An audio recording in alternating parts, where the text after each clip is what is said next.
Hello, I'm Vicente Aceituno, Director of Innovament Spain.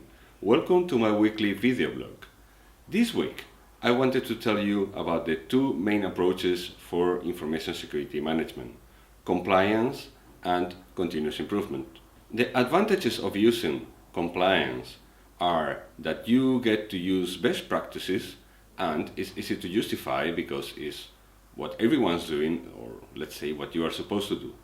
The disadvantages of using compliance are, in my opinion, that it's a one-size-fits-all approach where you might be using more resources than necessary, and that it puts a cap on how good can you get, because once you are perfectly compliant, what else there is to do?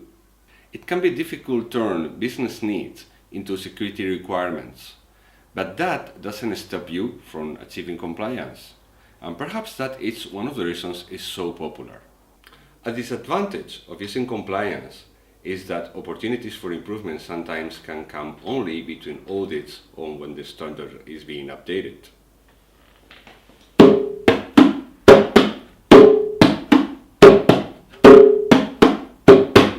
The advantages of using continuous improvement are that you can still use best practices, that you will be able to use the resources that are adequate for the business needs, and that there is no cap on how good you can get. An advantage of using continuous improvement is that you can introduce improvements without waiting for audits in a short cycle. Quick.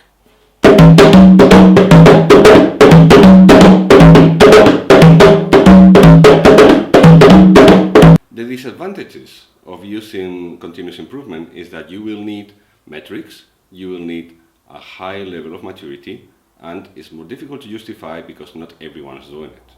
Whereas when using compliance, an incident is seen as a failure and management is never responsible for any incident because, hey, we are compliant. When using continuous improvement, an incident is seen as an opportunity for improvement and there is management responsibility. So, the question I would ask you is, what do you choose for your organization? Do you choose only compliance and continuous improvement, or only continuous improvement? Well, that's everything for this week. Thank you very much for your time. See you next week.